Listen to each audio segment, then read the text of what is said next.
Madam, मैं इस no confidence motion के पक्ष में बोलने के लिए खड़ा हूं। मैं अपने टीडीपी वाले मित्रों से संवेदना रखता हूं।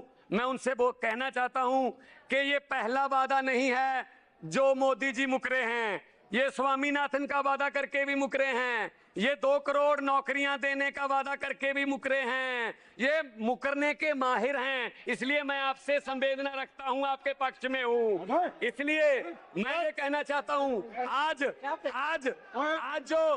आज मेरे मित्र जो हैं, जो बोल रहे थे, आज मेरे मित्र बीजेपी के जो जितने भी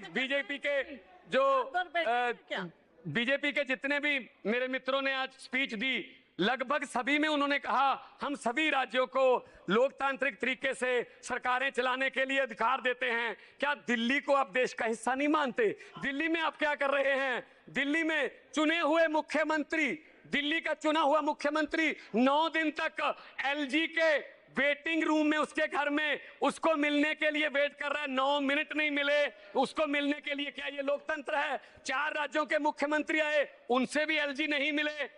मैडम स्पीकर, जिस घर में एलजी रहते हैं उस घर में अंग्रेजों के जमाने में वायसराय रहते थे। शायद वायसराय की आत्मा एलजी में घुस गई है। क्या लाट साहब के डंडे से दिल्ली चलाओगे? क्या ये लोकतंत्र है? कि ये फेडरल स्ट्रक्चर के लिए बहुत बड़ा खतरा है। ये गोवा में भी ऐसे करते हैं, ये अरुणाचल प्रदेश में भी ऐसे करते हैं। मैडम, मैं आगे कहना चाहता हूं, प्रधानमंत्री जी जब किसी स्टेट में जाते हैं तो उस स्टेट की जो ट्रेडिशनल उसकी ड्रेस होती है वो उनको पहनाई जाती है। दुख से कहना पड़ रहा है कि पिछले दिनों प्रधानमंत्री जी पंजाब के दौरे पर गए, उनको पगड़ी पहनाई गई। 90% कुर्बानियां पंजाब देश को याद कराने के लिए पंजाबियों की हैं। दुख से कहना पड़ रहा है 90% जो कुर्बानियां देने वाले पंजाबी जिन्होंने देश आजाद कराया, उस आजाद देश का प्रधानमंत्री 90 सेकंड तक भी वो पगड़ी को अपने सर पे नहीं रखता। 5 सेकंड में उन्होंने पगड़ी फेंक दी। इससे पता चलता है कि माइनॉरिटीज की कितनी कदर है प्रधानमंत्री के दिल में। मैडम, मैं ये कहना चाहता हूं, आज डिबेट किस बात पे चल रही है? बेरोजगारी पे तो कोई डिबेट ही नहीं चल रही। आज डिजिटल इंडिया पे तो बात ही नहीं कर रहा। आज डिबेट चल रही है हिंदू मुस्लिम पे। कोई भी टीवी लगा लो, हिंदू मुस्लिम। ये देश में जो ये विभाजन की जो राजनीति है, ये बहुत ही खतरनाक है। ये बहुत ही देश को बांटने वाली बात है। मैडम, पेट्रोल और डीजल के भाव कहां चले गए?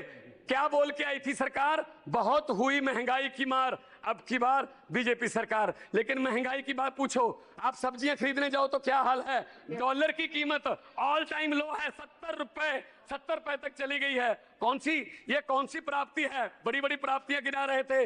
मैडम, आखिर में मैं एक छोटी सी कविता बोलकर बैठ जाऊंगा, कृपया घंटी मत बजाना, फिर डिस्टर्ब हो जाता है। मैडम प्लीज, छोटी सी कविता है कि बात चली थी भारत को डिजिटल इंडिया बनाने से, बात चली थी भारत को डिजिटल इंडिया बनाने से, बात चली थी एक के बदले 10 सर काट कर लाने से, बात चली थी बुलेट ट्रेन चलाने से, बात चली थी 56 इंच का सीना दिखाने से, बात चली थी ना खाने से ना खिलाने से।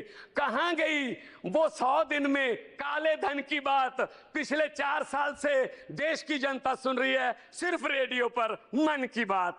चौकीदार देख रहा है और लोग बैंकों को चूना लगाकर भगौड़े हो रहे हैं, और लाखों पढ़े लिखे नौजवानों के सपने आंखों के सामने पकौड़े हो रहे हैं।